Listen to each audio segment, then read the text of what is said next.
Welcome to this webinar of the Jerusalem Press Club. We have just finished a series called America Votes 2020, and right away we are launching today another one, Israel Votes 2021. The privilege to host Ehud Barak, former Chief of Staff of the IDF, Prime Minister, Foreign Minister, Defense Minister, and now a successful businessman.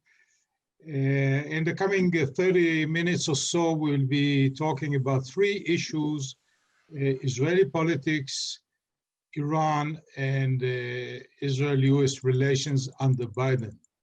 We have a nice group of journalists with us today, so let's begin right away. Mr. Barak, thanks for taking the time to be with us.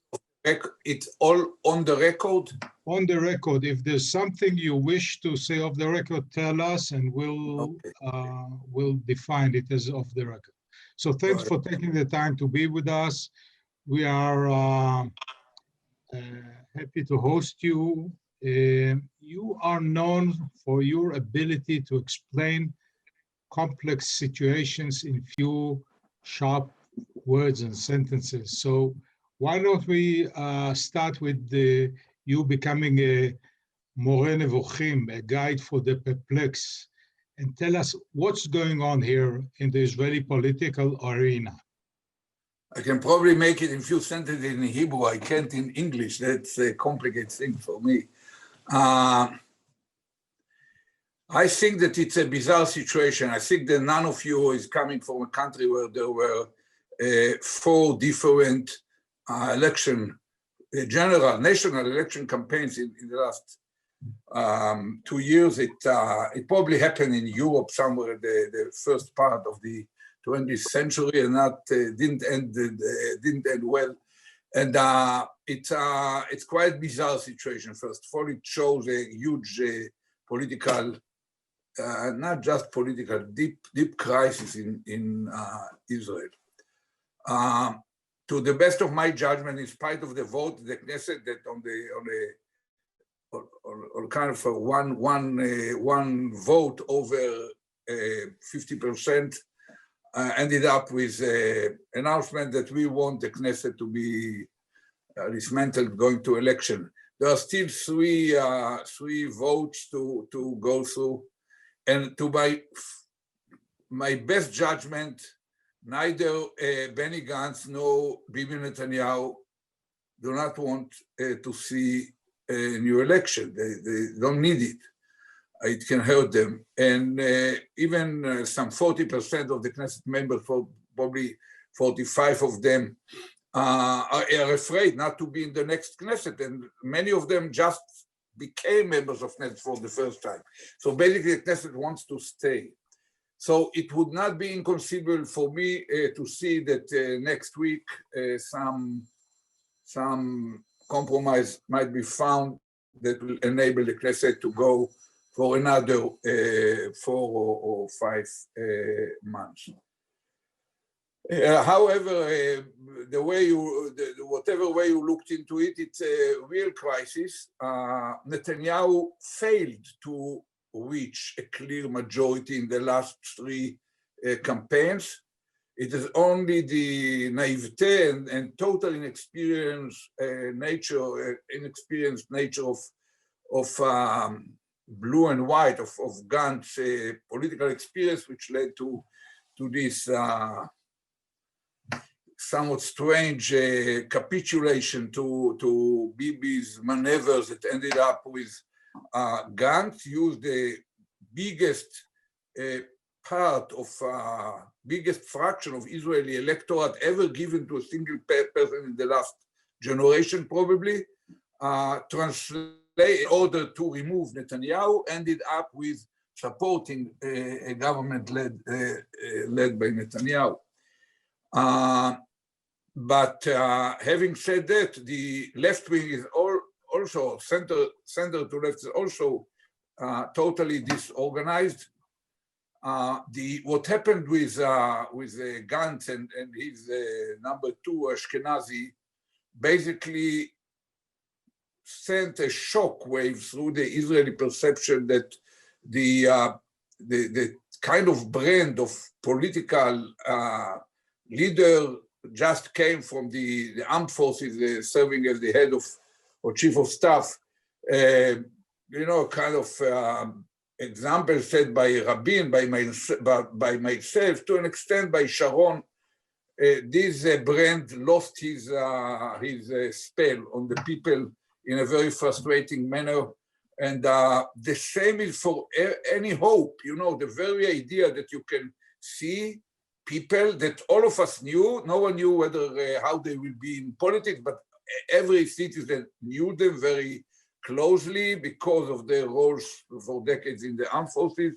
They come, they promise in an explicit words that they will never sit down with Bibi, that they are there in order to topple him down, ending up being there together with the dramatic shaving of the mustache of Amir Peretz, who put the party who created the state of Israel, jumping into an empty swimming pool from a high kind of place. So it's people lost their trust in the political system. Now add to it the politics of Bibi, the recent several years since 2015, but more strongly since the starting of his trial, being indicted on bribery, fraud, and breach of trust. That made him behaving somewhat in non-conventional manners, attacking, blaming, and running after his prosecutors, the policemen who investigated him. In the future, we might see him running after his judges, trying to delegitimize them. This is a phenomenon that we've never seen. And because it happens incrementally, it doesn't happen overnight. People get used to it. It's new norms in politics. You've seen it in other parts of the world, especially in the United States, where the norm of fake news, post-truth, alternative facts took hold and becomes an effective element. So I don't know how it will end. Netanyahu failed without Corona and without the human disaster and economic disaster.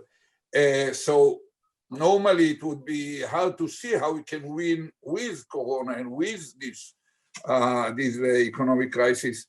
But in Israel, you can't know. Probably the center left will show up to be so weak and so disorganized that the right-wing bloc will end up winning. I can't know. I still feel that we will see election only in June or probably in November, not March or April. But that's not a big difference from the point of view of foreigner. It seems like it evolves around are you for Bibi or against Bibi? And in public opinion polls, people seem to be blaming him for dragging Israel to this election, the fourth in the row. And also people rate his management of the coronavirus quite negatively. And yet when it comes to election, his standing seems to be as strong as ever. What's the secret here? I'm not sure that I can fully explain it. In my judgment, for sure, Bibi is, he can get, 100 out of 100 as a grade in presenting things, in selling skills and so on, but 0 in management, 0 in leadership, and 0 in the personal example. I ask myself quite often what happens here. How comes that? What makes us so sensitive? Why in Israel the economic crisis and Corona, the lack of transparency and skills in running the Corona? Why do we in the opposition want to see it attached to Bibi and see Bibi judged by his poor performance on this issue? And I say the following. The Corona itself and the economic crisis happens everywhere on earth. with every government, and always the government is responsible for its behavior, but in other places, in most advanced countries, the public has a basic trust in its leadership. So they say, okay, the government faced an unprecedented kind of pandemic. They try to do their best. Some of them make mistakes along the way, and the mistakes has a price. Sometimes you have to bury the mistakes. But no one suspects that there is something intentional behind the mistake. So, and the government basically enjoy the trust of their public that they are doing their best. And the reason that it's different here, and that's what we failed to explain to the followers of Bibi. Until now, we didn't succeed. I hope that we'll succeed. We failed to tell them, look, there is no other government in any advanced country that established a special emergency government made of opposition and coalition that uses emergency rules in order to run, that set its security service to follow its own citizens. There is no advanced country where the country is run without a budget, a basic tool to run the country, that there are no orderly run government meetings, and the executive cabinet that was set in order to run the pandemic is run in a bizarre way. Senior ministers are coming out, pulling out their hairs and say, you can't believe it, but in these half a day discussions, we are not dealing really with Corona. We are not really dealing with how to solve the suffering of millions. We are dealing under many covers and veils in how to help Netanyahu to avoid his trial, how to run it in a way that a demonstration cannot continue, or that national protest cannot be seen. And so I know no other country where the protocols of the discussions and debates in the government are put under kind of closed behind closed doors for 30 years. And in no other country, the country is led by someone who is indicted already. The trial has started in bribery, fraud, and breach of trust. So I think that's something that you can hardly explain. It means that somehow the Israeli democracy is slightly sick, probably not still COVID-19, but it's quite sick, and it needs certain shake-up to come back to terms with reality that government is responsible for its behavior. It should be applauded when it's doing well, and should be removed when it's doing so poorly. But yeah, there's a question from Ari Bussell from Los Angeles. Why do you blame Netanyahu and not the government, which is a unity government, and it's a Gantz or Bibi Gantz government? Because Netanyahu runs it as a one-show man. He totally ignores all his partners, allies, and rivals within the government. He runs it really like a one-man show. And when you follow the details, you can see it. So you probably know him better than anyone else. You were his superior in the IDF elite unit, and you won against him in the 1999 elections, and then you served in his government as defense minister. But recently you have become one of his most vocal critics. Can you give him some credit, at least for the recent accomplishment with the Gulf states? Look, Bibi is not a lightweight. He's an experienced player. He's thoughtful. He's intelligent, and extremely kind of seasoned, kind of savvy politicians. And to talk about this normalization, it's a good it's a good result. Using the situation for whatever reasons, together with the Trump administration, I think that the bringing to the open of our relationship with the Emirates, with Bahrain, and hopefully with other neighbors in the future is a positive development, and Bibi deserves a credit for it. But we should not, we should judge it, I'd say, calmly. The relationship out there for many years. Now we met those people in the last 25 years. I remember myself, Minister of Foreign Affairs, some 25 years ago. I met with the same people, sometimes in the public. But it's still positive. But it's nothing to compare with what had been achieved by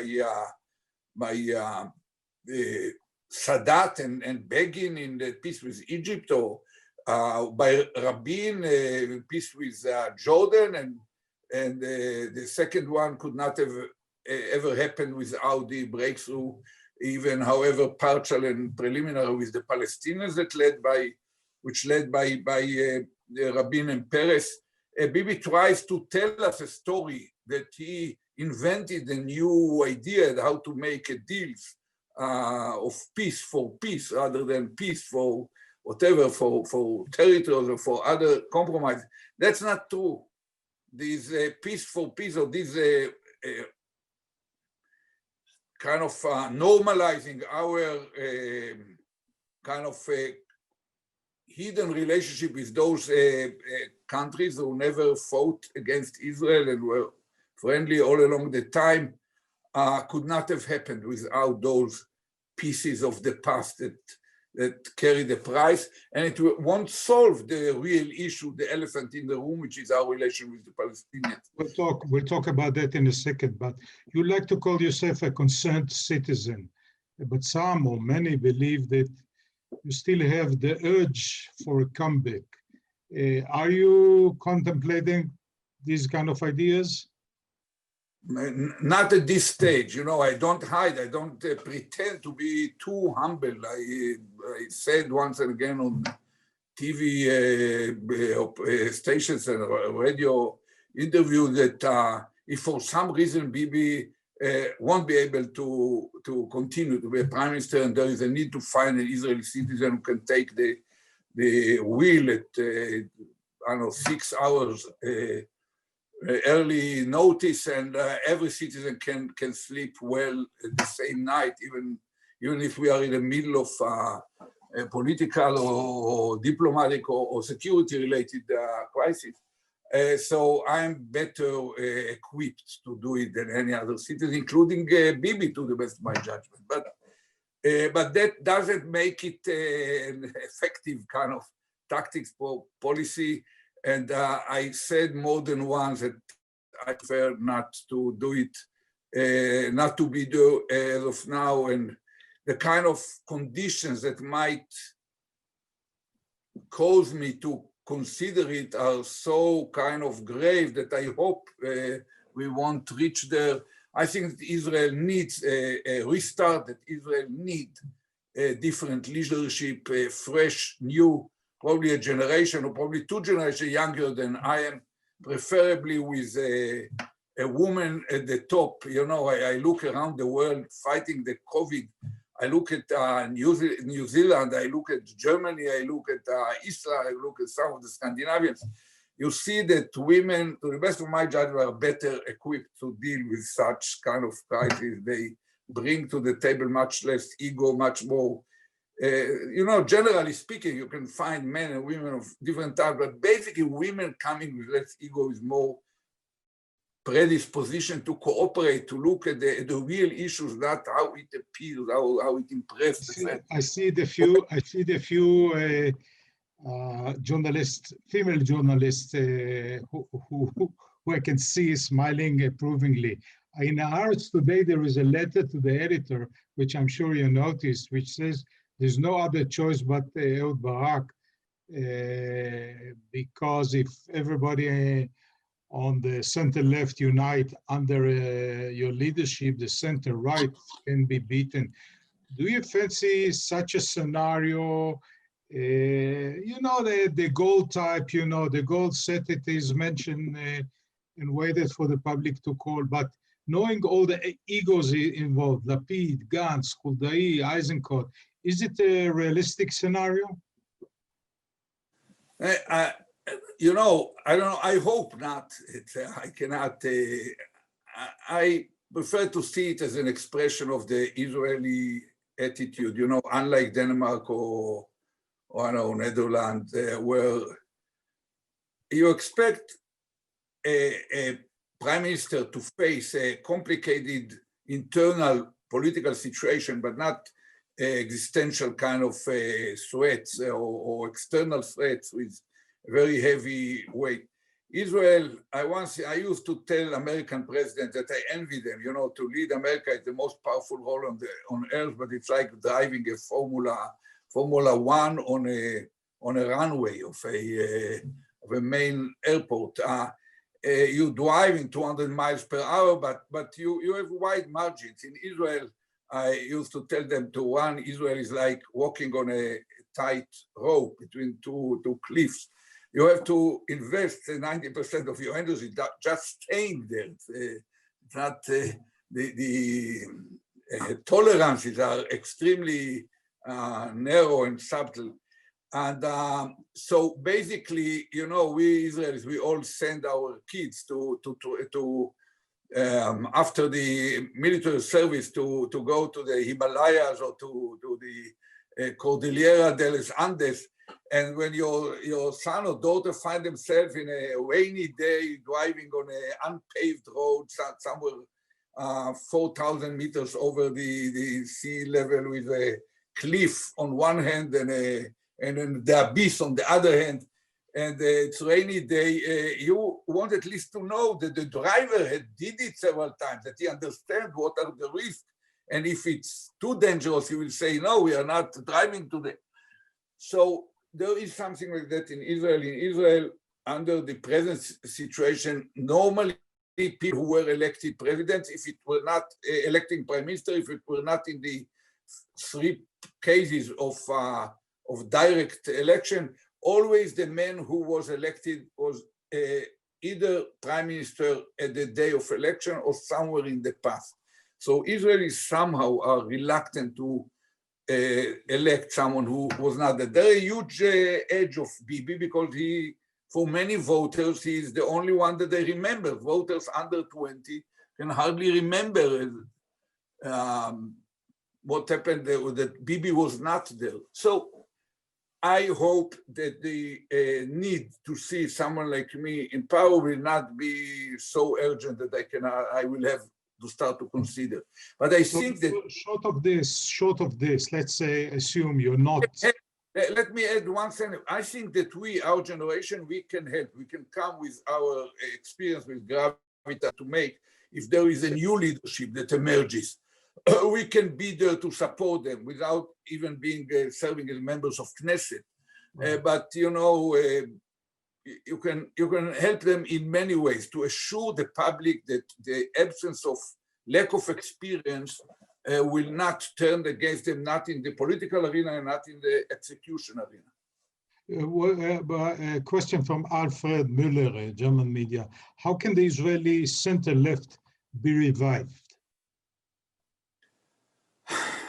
We have, in a way, we have to envy the Israeli right wing.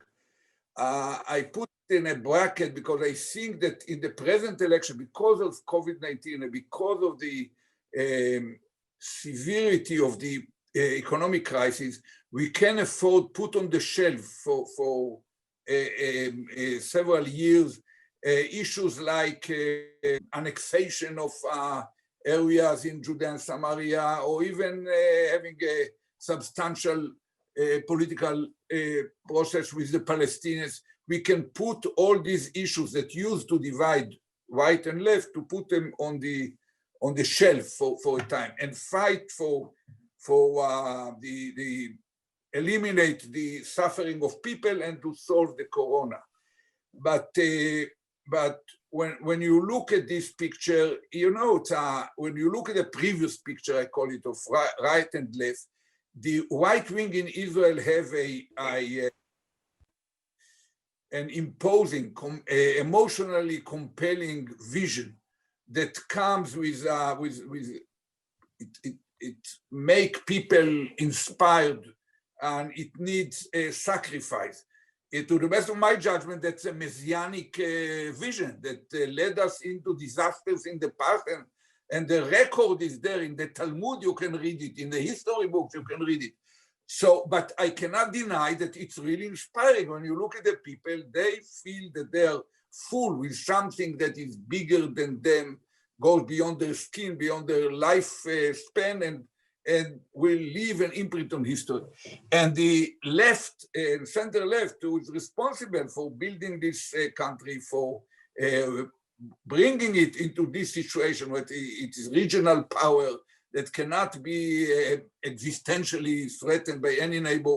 And it's such an advanced situation on economy, startup, in technology, in science, in everything. We are losing this edge in a way. The young generation of the left side is more universal. You know, liberals, they can go to they go to Berlin. They feel, even if they don't stay there, or to Paris or London or Manhattan, they feel among liberals.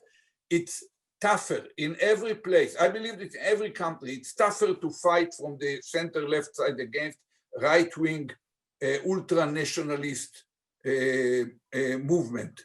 For many reasons, not the last among them is the fact that there is different nature of the electorate, of the collective psyche of the electorate. On the right side, they're like football fan clubs. It's or football club fans. They are enthusiastic, they are there, they're ready to attack the referee, and even if their team loses 3 times in the sequence, they don't lose any drop of their enthusiasm. On the left side, you have something like a debate class in an Ivy League university. They like to sit in an air-conditioned room with high quality people and discuss normative issues, how the world should have looked like, not what should be done in order to grab power and change the direction where the world is heading. That's alleged all around the world, and very strongly in Israel, and we try to wake them up to, we have inner kind of inner groups of kind of how it's called, protest against Bibi. There is an extremely active group of probably 3,000 who, from early morning to late night, they are always on the network, social network. You go to take a shower or to have a dinner, and you come back after 2 hours, you find 500 new exchanges. And they are very active, but they are very small. There are around them probably 30,000. Those who go to Balfour and to Abima or Rabin Square or Caesarea in front of Bibi's residence there. And around them, another group, probably 300,000, who are standing over the bridges and go to local different demonstrations in 1,000 places. But you need 103,000, not 300,000, 1,300,000. What is common to all these 300,000 that I have described is that they see the threat for democracy, the way that Bibi crashes the Knesset, how it's called, the 3 branches of different branches of power, the law enforcing system, and his corruption. Those people are aroused by these issues. But the masses, the extra million which are needed, they care about their how to bring bread home and what will happen with the corona. And you have somehow to bring them probably the suffering is not tough enough yet. You know, banks are not running foreclosures in Israel as of now. And Bibi doesn't want a budget, not because of the exit to election. He doesn't want a budget because as long as there is no budget, he can bribe the electorate directly by just spreading money. So basically, it's not easy to raise their awareness to the fact that they are led by a totally irresponsible government. I don't want to translate the terms that I use in Hebrew, but it's, you know, I can tell you just one example. The prosecutor in Bibi's trial is a woman, capable. Once again, women are more tough. They don't lose sight of the objective, even if they are threatened or tempted, seduced. So she's very tough, but she finds herself being protected now by our security services, the same way that prosecutors in the big trials of organized crimes are protected. The same way that Dumarani or Jawarish or Rosenstein or Abergil, the great organized crime families, their prosecutors are protected. And she's protected the same way. So we see she's the equivalent of the prosecutor of the gangsters. But who is the equivalent of the gangster in this picture? Who is sending all these guys who are going and spreading rumors and send complaints about her and try to frighten her physically? That's unfortunately, it comes from the residence of the prime minister. That's where it starts. So we are in a bizarre situation. You know, I'm old enough to remember the situation in Italy in the 90s. There are even some good films about the situation. It's really dangerous. And a country where, or a society where the prosecutors should be protected against a case of being, I know, physically hit, that's a society in a malaise. Mr. Barak, before we move to Iran, you mentioned the numbers or the numbers that are missing or needed. And there's the Arabs who constitute 20% of Israel's population. Is there a way in which the center left can join with the Arabs to overcome the deadlock? I'm not sure that there is a need for Arab Jewish party. It's not about the party. I think that the common party is good enough. I think for a long time we should not we should not boycott them. In fact, it's ridiculous. The left-wing parties feel uneasy to appear in the street with the Arabs in the political street, but Bibi never hesitated to use them, even recently. If Bibi would have thought that he can get a immunity or firing the general attorney or pass a law that we call it the French law that make putting a prime minister to the trial impossible, or to let the Knesset overruling the Supreme Court. If any of these could be achieved by mobilizing the Arabs, he would nominate very easily Ahmed Tibi. He will be as good health minister as Litzman. He's even a medical doctor and a gynecologist, and he understands even the material, which is not a precondition in Israel to understand the portfolio that you are dealing with. So he would not hesitate for a moment. So a cooperation is needed. In order to cooperation, even without having the same party, you have to have a trust, you have to run a continuous dialogue. And that's something that left-wing, especially those who came from the armed forces or who are new to politics, have to learn. In the same way, I think that we should not how it's called, to boycott the ultra-Orthodox and surely not the traditional. A major part of our society is traditional. People who are going to football and to swimming pool and to beach in Shabbos, but they respect tradition.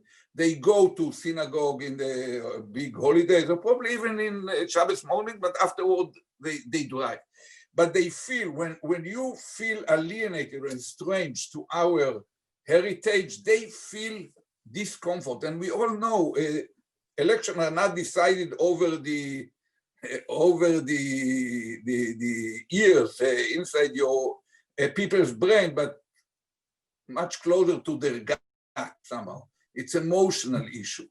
And that's something that we lost the capacity to have a dialogue, a mutually respected dialogue with our own part of the people who happen to be traditional. And that's something that should be resumed.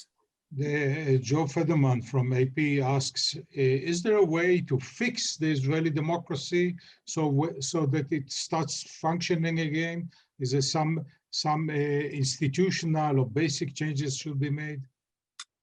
Yeah, it could be changed. You know, the legendary Supreme Court had Barak, not a relative of mine, from the same diaspora, from Lithuanian origin, but no family connection.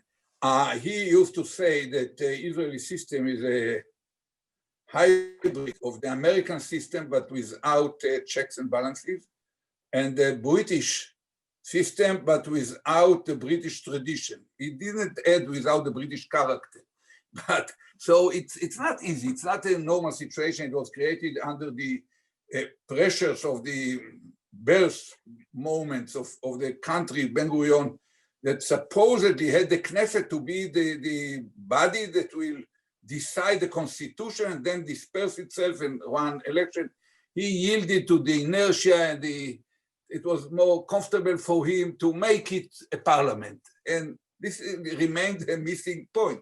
Now, you cannot easily do it because you need a special moment, either a very deep crisis, which I hope we will not reach, or a moment of consensus where you can shape it and put it to action. We tried it once. You know that there were several years where there were a different system, a direct election, which changed the whole thing. And but it stood for very few years, and it failed because defects in its creation. Normally, when you create a situation where the prime minister is directly elected by the public, you put it on a higher level in terms of immunity against being toppled down than the Knesset. And now the Knesset, and that was the original term of the law. Now, in order to pass it in the third, last, final call in the Knesset, gradually the initiator of the law compromised the term, the condition they put, that a prime minister who was elected by the people cannot be toppled by the Knesset unless they have a majority of, let's say, 72. Later on, the compromise 68. Then the compromise 46. On the last moment before the vote, because Bibi was the only member of Likud who was ready to vote for it, and it was not sure whether he will vote or not, they gave up the whole thing and let it remain 60-60. So it created a paradox where you can get the mandate from the people, but the morning after, every accidental majority of 61 can topple you down. That cannot be easily, it can be. I think we need something like the German system. German system. Okay, so let's now talk about Iran. Foreign sources attribute the sophisticated killing of Mohsen Fakhrizadeh, the Iranian nuclear scientist, to the Israeli Mossad, and he's the last in a series of key people in the Iranian nuclear enterprise to be taken out in the last decade. Does this policy really work? Because the Iranians always seem to be finding substitutions, and then they double their effort to enrich uranium, not to mention possible repercussions like revenge by terror, etc. Does this policy work? I think that you and even your guests do not expect me to know who really executed it or to participate in this. I know this new phenomena of hinting or leaking ideas to the minds of to journalists. I would not respond to the source of this operation, who did it, and I don't know. It's clear to me that the world is a slightly better, more secure place to live in without Fakhri Zada. Okay, that's fair enough. Yeah, it's not, doesn't mean on the other hand that his elimination, whoever initiated, will block the Iranians from pursuing nuclear plan. It's Iran is a power. It's a scientific power. It's not a primitive. It's not Mogadishu. Tehran is not Mogadishu. And I remember, you know, when you follow on the scientific publications of Iranian scientists, you know, their performance in mathematical Olympics and many other issues. I remember my surprise when I found that Ahmadinejad is an engineer and his wife is a PhD in physics, you know. I like physics very much. And so I don't believe that anyone feels that by eliminating him, it's over. But when there is a kind of a reality where to be a leading scientist in the nuclear plan is something which is dangerous, it's probably deters some of the people, probably it slows down the place and the movement toward this project. You know, Israel used in the past to respond with a total silence in any such case. Recently, yes, there is some kind of hints or leaks coming. You can easily guess from where the New York Times got his headlines and so on. I think that that's something stupid, irresponsible, and even dangerous, because it deprives the Iranians from what we call the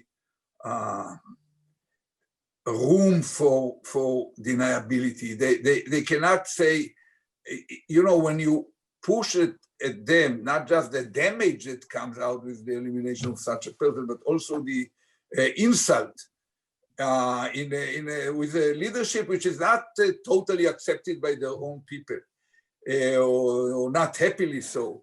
You corner them to a point where they might consider responses that otherwise would not come to their mind. Now, looking at the wider picture, it's a delicate situation. You know, there is an interregnum in America. They themselves, they have their election in next May or the beginning of June. And for many reasons, I think that their main focus is how to create new cards for the negotiation with the Biden administration by which brings me to the Biden administration, because one of the cornerstones of Netanyahu's policy was his drive to abolish the Iran deal, which he actually managed to do thanks to President Trump. Now with the President-elect Biden making clear that he wishes to return to the deal, how should Israel react?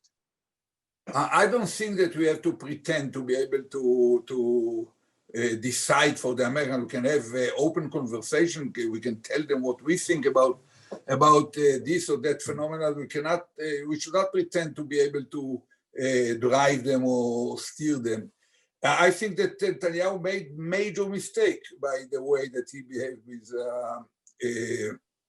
with Obama in it was 2015 when the deal was signed. You know, I met him a day after the signing of this agreement. He called me to discuss what should be done. How can we use our acquaintance with so many senators and members of Congress to try to influence. And I told him, you know, it's clearly legitimate for us to go to every congressman, every senator that we know and talk to him as a people, as a person to tell them what we think. We shouldn't hide our position, but there is a fine line that you should never consider to cross. That's to intervene as the state of Israel deep into the American body politic to try to tell the American president how to behave. You know, we during this crisis in Iran, there were moments where we consider whether we should act in 2010, 11, 12. And I was the point of contact with the Pentagon and many times with the president at the time. It started with Bush and then with Obama and with the top deputies. They never hide from us their judgment that we shouldn't do, that leave it to this, do something else. But they never questioned our sovereignty. I used to tell them, you know, I fully understand, we follow your position, but I want you to know Israel is a sovereign state. We hold the right to act according to our interest, because for us it's a different story than for you. You see it as another kind of flickering light on the global map of probably have half a dozen or 7 or 8 powers, and probably one is going to. For us, we see it very close to our screens. And we have to worry what will happen under nuclear, what will happen in Turkey, what will happen in Saudi Arabia, what will happen in Egypt. It's the loss of any control of the non-proliferation regime. So they never questioned our sovereignty. Even when they suspected that we might act, they never said something beyond trying to influence us. So we have to respect their sovereignty as well. The Americans are sovereign. We should not be there in the Congress. And I think that Netanyahu lost at the time a golden opportunity to change the relations, to demand from Obama administration to raise the support, to change its nature, even to consider equipping Israel with the means to be able to act independently in a case that the Iranian will challenge down the stream in the second half of the period of this agreement, trying to challenge the limitation, the constraints upon them from the agreement at a moment where America cannot respond, like interregnum or something like that. So I think that's a grave mistake of Bibi, and that's deprive us from the moral right or legal right or anything or political right to try to influence Biden. Christopher, you're not feeling surely the Democrats hold some grudge against Netanyahu, and assuming that Netanyahu will still be prime minister in the foreseeable future, do you think he can fence or make peace, so to speak, with the Democratic Party and refrain from, let's say, going to a Republican Senate and speaking against the president? So I think that Bibi will not repeat this grave mistake, and no one else who might replace him will even think about it. And I think that the relationship with the Democratic Party had been severely damaged, and it will have its price along the way down the street. But having said that, that's not the case for the Biden administration. I happen to know some of the people there, the ones that nominated, and some others who are candidates. And Biden himself, I know him for 35 years. He's a great friend of Israel. No one can take it from him by some rumors. He's not new as Obama were, and you could hang on him whatever you wished. The Biden has such a record that no one can question his support of Israel and his being a responsible player. Of course, he's American and will take into account the interests of others, but even if he doesn't like, and clearly remembers very well what happens along with the way during the Obama years, with some very uneasy incident, I don't believe that he will settle the account in public with Bibi. That's not Biden, not the Democratic issue. I think that the sigh of relief in many corners of the world, probably except for Jerusalem and I don't know, the Philippines or Brazil, in most capitals, people have a sigh of relief seeing Biden expecting everything come to normal, America coming back to its traditional role in the last two generations, the beacon for freedom, for democracy, for human rights, and the supporter and main ally of those who wish to see a better world, rules-based kind of world order. So I think that people feel much better with this. And even the government in Jerusalem will have to learn it, but I don't believe that they will act against Israel, trying to punish him or something like that. Okay. But they will not, they know what happened. Last question. Surely the Middle East won't be the first on the priority list of President-elect Biden. He has to fight COVID-19 first and heal a polarized nation.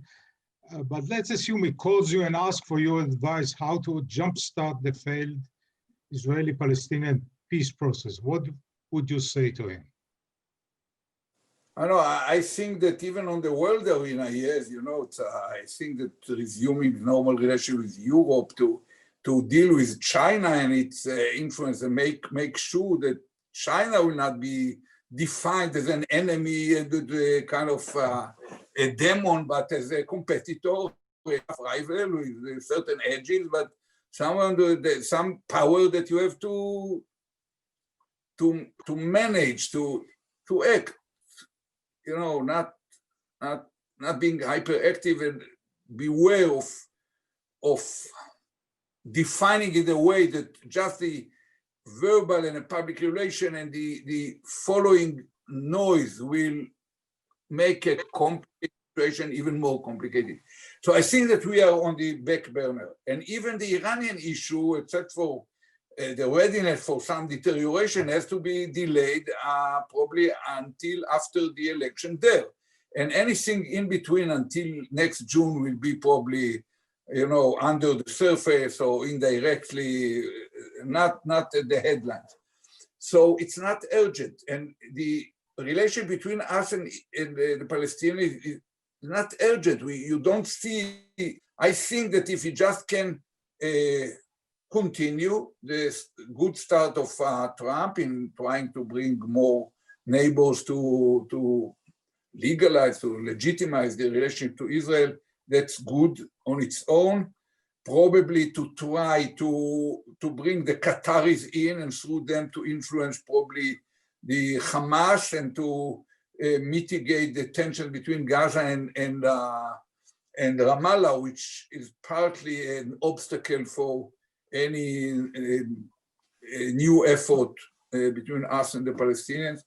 And I think that under the present situation, that's not the most urgent issue, but we should never lose sight. We should never take a step that will block the road to resumption of negotiation or process with them the moment that they are ripe and the corona is not so close to our face.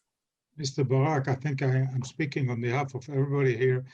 We would have liked to go on with you forever, but we appreciate your taking the time to be with us. I want to thank your able assistant, Moran Sinai, and our own Talia Dekel and Rachel Lexiel for facilitating it. And stay tuned to our next events. Stay safe and goodbye. Thank you all. I enjoyed it very much. Thank you. Bye-bye.